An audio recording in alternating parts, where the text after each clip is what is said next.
buenas a todos. Es un placer para mí estar nuevamente con ustedes para trabajar o seguir trabajando en este curso, podríamos decir, donde estamos desarrollando 7 principios o 7 fundamentos del arbitraje moderno. Y para aquellos que estuvieron o tuvieron la oportunidad de observar los primeros videos, ahí trabajamos la mecánica del arbitraje, es decir, aquella metodología que utilizan los árbitros para tomar una buena posición y así tener buenas decisiones. Este segundo principio es las reglas de juego. De esos 7, este segundo son las reglas de juego. Y en el pretexto de hablar de las modificaciones 2014, vamos a ir recreando situaciones de reglas y pensarlas directamente en el devenir del juego.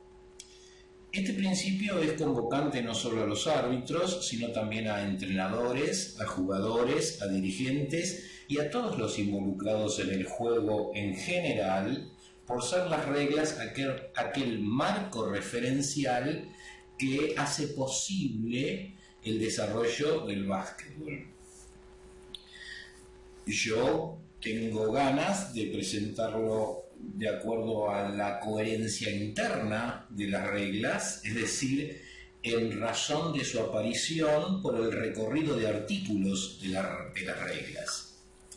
Quiero recordarles también que estas modificaciones 2014 aquí en Argentina y en lo que refiere al básquetbol confederativo, federativo y asociativo fueron de aplicación recién en enero o el 1 de enero o a partir del 1 de enero de 2015, mientras que en la liga profesional, llámese Liga Nacional de categoría A y categoría TNA, ya fueron de aplicación el año pasado al comienzo de la temporada.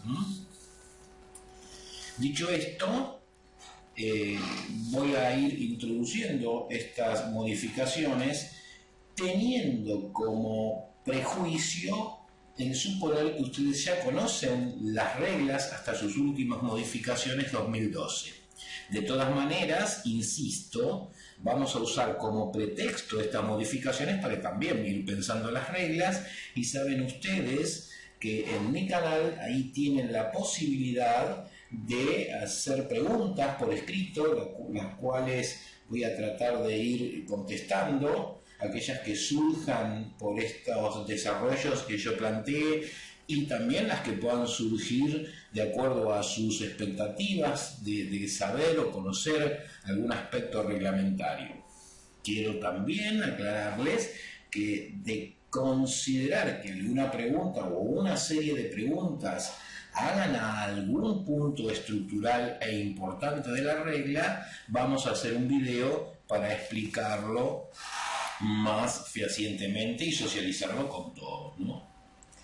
Bueno, sin más, las modificaciones 2014 tuvieron efecto en los siguientes artículos. Si uno lee las reglas, el primer artículo que aparece con una modificación bien interesante es el artículo 5, que se denomina jugadores lesión. Aquí en este artículo las modificaciones 2014 nos hablan de un jugador lesionado entre tiros libres. Imaginen una situación de juego donde luego de ejecutarse el primer tiro libre de una serie de 2 o 3 tiros libres, el árbitro es informado que un jugador en cancha está lesionado. En razón de eso, ese jugador, si no puede seguir jugando, deberá ser sustituido. Lo interesante de esto es que el equipo oponente también puede hacer una sustitución en esta situación de juego. ¿Y qué es lo novedoso de esto? Lo novedoso es que estamos haciendo sustituciones durante una serie de tiros libres. Recuerden ustedes que las reglas plantean claramente que durante el proceso de ejecución de una serie de tiros libres, no habrá ni tiempos muertos ni sustituciones para ninguno de los equipos. Es decir, no se podrán conceder tiempos muertos ni sustituciones. A pesar de ello, esta situación de un jugador lesionado excede el alcance de la regla y, priorizando la integridad física de un jugador, el árbitro, con buen tino, y esto es lógico, deberá sustituirlo. Pero, y esta es la modificación, el otro equipo puede hacer una sustitución a pesar de estar durante el proceso de una serie de tiros libres. Esto es lo que plantea la modificación en el artículo 5, jugadores lesión. Algo ya más insólito, si son dos los jugadores lesionados en el proceso en que se están lanzando tiros libres, el otro equipo, si son dos jugadores, insisto, que deben salir del juego por lesión, el otro equipo podrá hacer dos sustituciones. Por supuesto, si lo desea. El artículo 7 se denomina entrenadores, obligaciones y derechos. ¿Qué plantea las modificaciones 2014? Aquí plantean no tanto una modificación en lo que refiere al desarrollo del juego, sino en la literalidad del concepto. Las modificaciones 2014 ya no hablan de asistente de entrenador, de jugadores sustitutos, de auxiliares de equipo o de jugador excluido. Recuerden, denomino jugador excluido aquel jugador que ha cometido su quinta falta, pero puede seguir en la banca de sustitutos. Digo, la regla ya no habla de asistentes, sustitutos, etcétera, etcétera, sino que utiliza un solo concepto para hacer mención a toda esta gente que está en la banca de sustitutos. A esa gente que está en la banca de sustitutos y es miembro de equipo, se los denomina personal de banco del equipo. Las reglas 2014 habla del personal de banco del equipo y hace referencia con esto a todas esas funciones que integran un equipo. Insiste, y esto nunca está de más machacarle a los árbitros, que el personal de banco del equipo son las únicas, y el concepto únicas subrayado y en negritas, personas autorizadas a permanecer en el área de banco. Y esto parece la obviedad de lo obvio, pero no es tan obvio porque estamos cansados de observar que los árbitros comienzan los juegos sin ningún control de la gente que está en los bancos de equipo.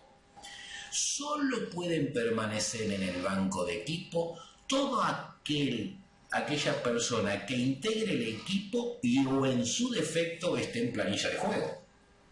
Personas de civil, dirigentes, jugadores que no estén listos para jugar porque están de civil también allí.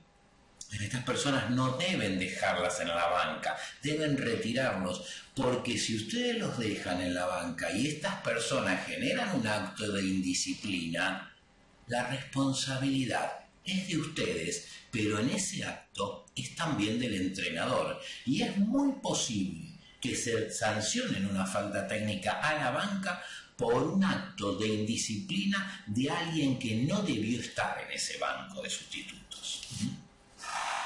Entonces el artículo 7, entrenadores, obligaciones y derechos, inaugura en las reglas de juego este concepto de personal de banco del equipo. Recuerden que el concepto personal de banco del equipo deja de lado al entrenador. El personal de banco del equipo es todos aquellos que integran el equipo menos el entrenador. Ese mismo artículo 7 aclara algo bien interesante también.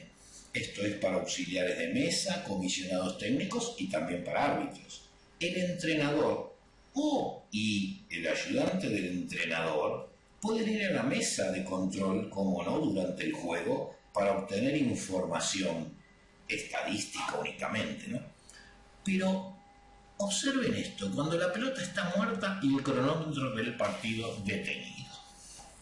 En consecuencia, hay un momento específico y esta regla está hecha para que los árbitros sepan detectar y los oficiales de mesa sean sensibles a saber cuándo la solicitud de información de los asistentes de entrenador o del entrenador son un pretexto para obstaculizar el normal desarrollo de la función de la mesa de control. Entonces, esta regla, que es referencial, es para indicar este tipo de situaciones. El artículo 8 seguido, el que sigue directamente, es tiempo de juego, puntaje empatado y periodos suplementarios. Aquí las modificaciones 2014 también hacen marca. ¿Y qué plantean aquí? Plantean en primer lugar un concepto, un intervalo de juego finaliza. Observen esto, un intervalo de juego finaliza. Recuerden que los intervalos de juego son 20 minutos antes de la hora oficial de comienzo de un partido, 2 minutos entre el primer y segundo periodo, esos 10 o 15 minutos, si las autoridades que organizan el evento así lo consideran, del entretiempo, esos 2 minutos entre el tercer y cuarto periodo y el intervalo que hay entre el cuarto periodo y aquellos eventuales periodos extras o suplementarios. Esos son intervalos de juego. Y detectar y determinar claramente cuáles son los intervalos de juego nos facilitan la tarea en la administración de determinadas situaciones. Entonces esta regla dice que al comienzo del primer periodo, cuando la pelota sale de las manos del árbitro principal, termina el intervalo de juego. ¿Qué quiere decir esto? Esto tiene una consecuencia vital en algunas situaciones de juego. Si está diciendo que el árbitro principal, como hemos visto en videos anteriores, que es el que realiza el salto inicial, entra al círculo central, todavía estamos en el intervalo de juego. ¿Qué está diciendo?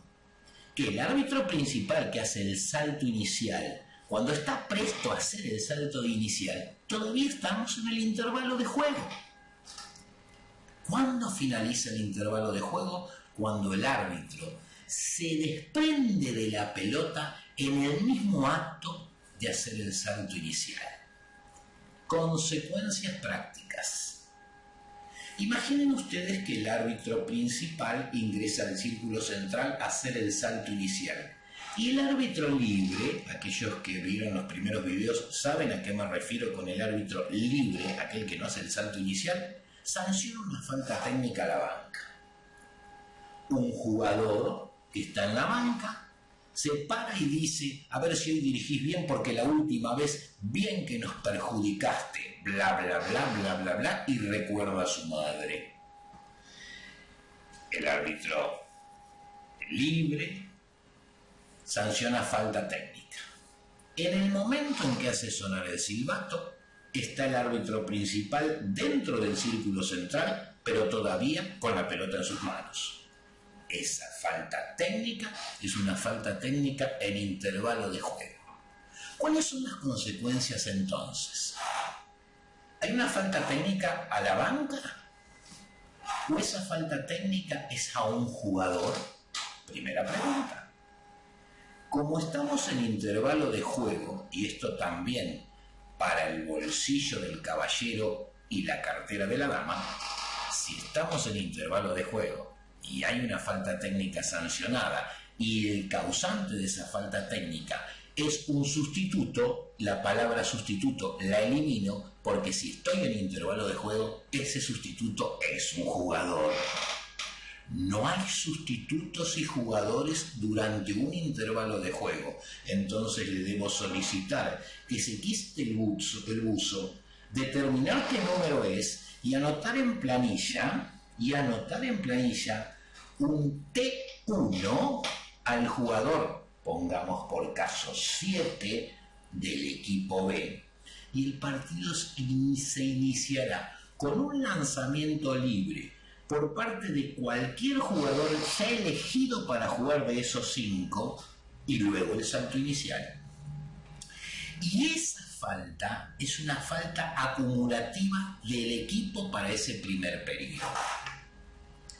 Si la misma situación con ese revoltoso jugador número 7 ocurriese cuando el árbitro principal ya se desprendió de la pelota al hacer el salto inicial, esa falta es una falta técnica a la banca, porque ya no estaríamos durante un intervalo de juego y en consecuencia ahora sí ese número 7 es responsabilidad del entrenador y es un sustituto. En consecuencia, esa falta técnica se administrará y anotará en la planilla de la siguiente manera.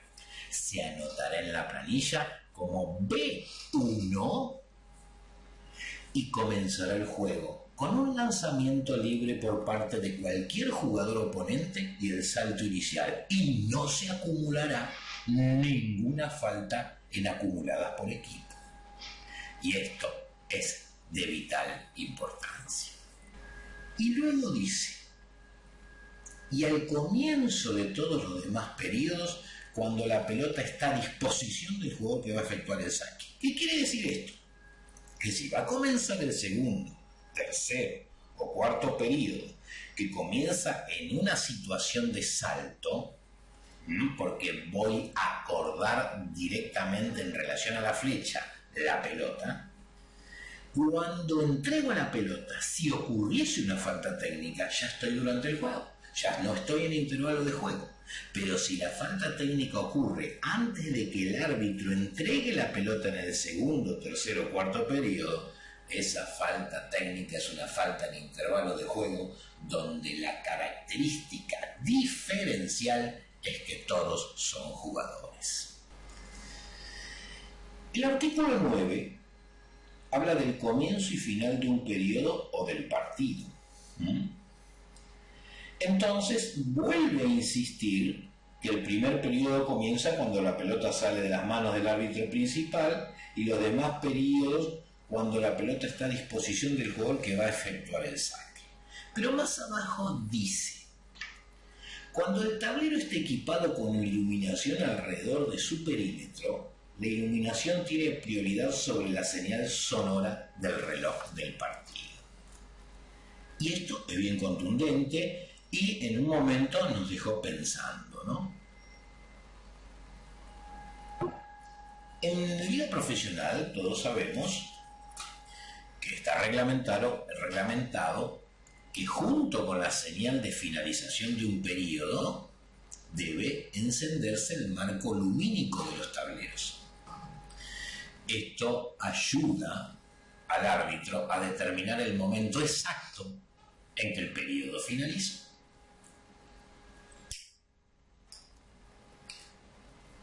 Pero lo más interesante de esto, y estoy cansado de verlo, es que el árbitro se maneja mucho mejor con la combinación de dos percepciones, la percepción visual y la percepción auditiva. La coordinación de esas dos percepciones le va a dar la posibilidad de decidir si el lanzamiento, por ejemplo, está en tiempo o no durante el final de un periodo o partido. Es muy raro que el árbitro ponga el foco de atención en el lanzamiento y a la vez en la señal lumínica. Para que esto ocurra, las dos situaciones o las dos escenas, la señal lumínica y el lanzamiento, deben estar en la misma linealidad visual. Y de todas maneras, complicaría tremendamente para coordinar los dos elementos y así determinar si el lanzamiento está en tiempo. Los árbitros se manejan mucho mejor con la combinación de lo auditivo y lo visual. Mirar si la pelota está en las manos y escuchar una señal. Pero ¿por qué a pesar de eso la regla dice que prioriza la señal lumínica?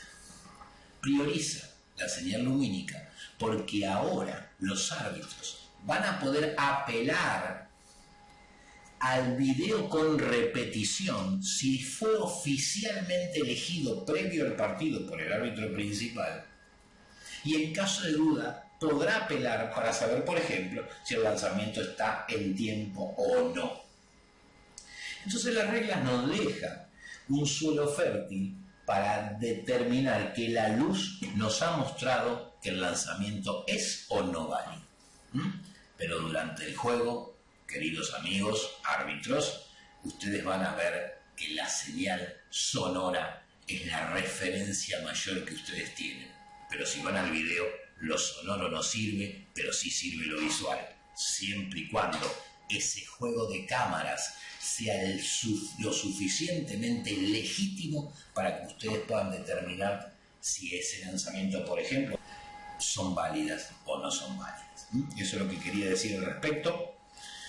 En cuanto al artículo 9, y esto podemos hacer un seminario entero, pero bueno, en el desarrollo que estamos haciendo ahora, por ahora alcanza que es en donde aterriza las modificaciones 2014. El artículo 11 habla de posición de un jugador y de un árbitro.